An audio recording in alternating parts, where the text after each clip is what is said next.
Nos encontramos en el Instituto Geológico y Minero de España, concretamente en su museo.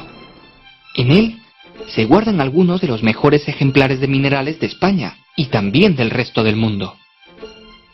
Hola, me llamo Gea y vivo aquí, en el Museo Geominero. Os vamos a contar un relato de millones de años, la larga historia de la formación de las rocas en la Tierra.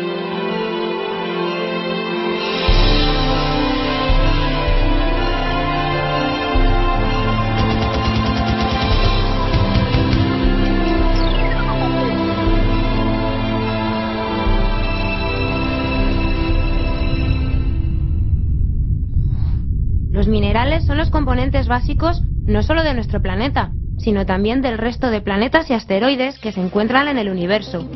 ¿Pero qué es un mineral? Podemos definir mineral como un elemento o compuesto químico que tiene estructura cristalina y que se ha formado como resultado de procesos naturales. Los minerales se agregan unos a otros para generar los cuerpos sólidos que conocemos como rocas.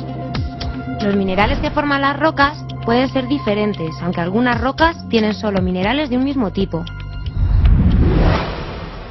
En la superficie de la Tierra podemos encontrar una gran variedad de rocas, muy diferentes entre ellas en función de qué procesos geológicos han intervenido en su formación. ¿Pero podemos agruparlas de alguna forma? En términos generales, la mayoría de las rocas se pueden incluir dentro de tres grandes categorías. Por una parte, las rocas sedimentarias, que se forman en la superficie terrestre. Por otra parte, las generadas en el interior de la Tierra, que son las rocas ígneas, formadas al enfriarse un magma. Y por último, las rocas metamórficas, que son el resultado de la transformación de cualquier otro tipo de rocas. ¡Ah! Así que las rocas se mueven, pero muy despacio, ¿cómo lo hacen? Para comprender cómo las rocas pueden moverse y transformarse unas en otras, tenemos que considerar la estructura de la parte más externa del planeta, es decir, la litosfera, formada por la corteza y la parte superior del manto terrestre, la astenosfera. Esta litosfera no es continua, sino que se encuentra fragmentada en diferentes placas, colocadas sobre la superficie del planeta a modo de un enorme puzzle.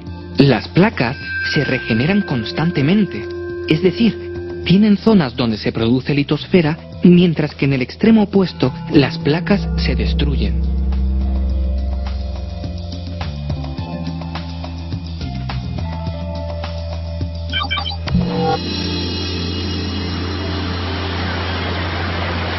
La generación se produce en unas grandes cordilleras submarinas conocidas como dorsales oceánicas, mientras que la destrucción se realiza en las zonas de subducción, donde la litosfera se introduce en el manto hasta fundirse.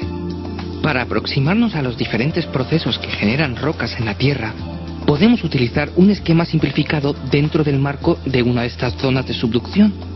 En este contexto, se puede definir el ciclo de las rocas, que constituye una serie circular de procesos que explican cómo las rocas pueden transformarse unas en otras. Entonces, ¿me vas a explicar el ciclo de las rocas? El ciclo puede comenzar con las rocas preexistentes, ya sean sedimentarias, ígneas o metamórficas, que se encuentran en contacto con la atmósfera terrestre. Los agentes geológicos externos, como la lluvia o el viento, desmenuzan y disgregan las rocas de la superficie, convirtiéndolas en sedimentos. Vale, entonces el ciclo comienza cuando las rocas se rompen en la superficie, ¿no? Sí. Estos pequeños fragmentos rocosos se transportan a zonas más bajas gracias a la acción de la gravedad, depositándose en las llamadas cuencas sedimentarias. Es en ellas donde se generan las rocas sedimentarias. Entonces, las cuencas sedimentarias son como grandes recipientes donde se acumulan los sedimentos.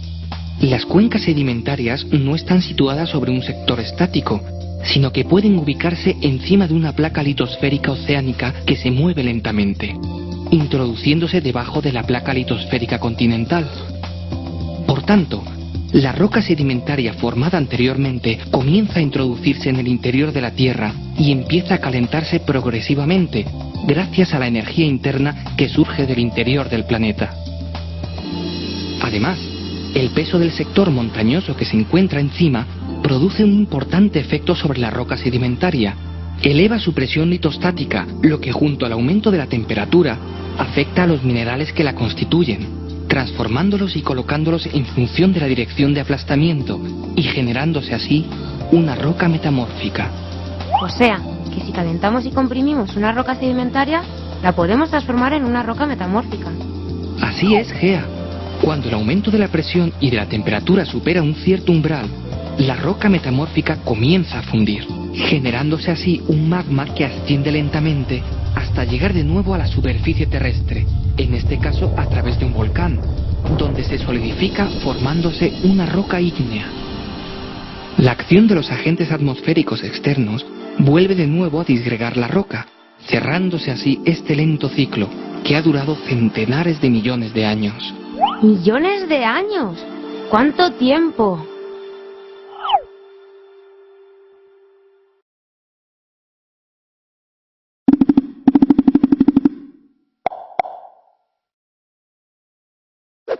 A mí me gustaría saber algo más de las rocas. ¿Me puedes contar cuántos tipos hay de rocas sedimentarias? Las rocas sedimentarias se forman en la superficie de la corteza terrestre y pueden ser de tres tipos: detríticas, químicas y orgánicas. Las rocas sedimentarias detríticas se forman a partir de procesos de erosión, transporte y sedimentación de granos de minerales o de rocas, llamados clastos, que viajan desde las áreas fuentes generalmente elevadas hasta las cuencas de sedimentación que se encuentran a una menor altitud. El proceso se realiza por la acción del aire, el hielo o más comúnmente el agua, apoyado siempre por la fuerza de la gravedad. Así que es el agua el agente más importante para formar estas rocas, ¿no? Sí, el medio acuoso puede transformar clastos con tamaños muy variables, desde pequeñas partículas en suspensión hasta voluminosos bloques. La energía del agua disminuye progresivamente desde las zonas con mayor pendiente hacia las zonas más bajas, por lo que en la cuenca de sedimentación los sedimentos más gruesos alcanzan poco recorrido, depositándose cerca del continente y generando las rocas sedimentarias conocidas como conglomerados. Los sedimentos de tamaño medio avanzan algo más, formando las areniscas. Por último, las partículas más pequeñas, es decir, las arcillas, alcanzan la mayor distancia sedimentándose a gran profundidad lejos de la costa y formando las rocas sedimentarias conocidas como lutitas. Qué curioso, en las zonas más profundas solo hay lutitas. Bueno, no solamente. En estas zonas profundas pueden producirse rocas lutíticas orgánicas, ya que los organismos que viven en el mar, generalmente plancton, cuando mueren caen hacia el fondo de la cuenca, acumulándose gracias a la ausencia de oxígeno en esas zonas que evita su putrefacción. Esta materia orgánica se mezcla con los sedimentos arcillosos y posteriormente comienza a transformarse cuando la acumulación de capas sucesivas hace aumentar la temperatura de la roca, generándose así el petróleo, que puede migrar en estados más avanzados hacia rocas porosas que constituyen las rocas almacén de petróleo. ¿Y las rocas sedimentarias químicas se llaman así porque se forman en un laboratorio? No, Gea, no. Las rocas sedimentarias químicas se forman a partir de la precipitación de ciertos componentes químicos disueltos en el agua. Por tanto, a diferencia de las rocas detríticas, las partículas que constituyen una roca sedimentaria química se forman en el mismo sitio donde se forma la roca, es decir, en la cuenca de sedimentación. Por ejemplo, el yeso se forma en ciertos lugares donde el agua permanece estancada.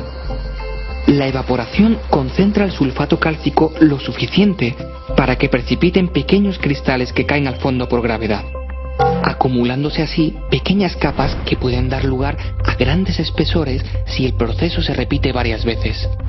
Entonces, ¿la roca sedimentaria química más abundante es el yeso?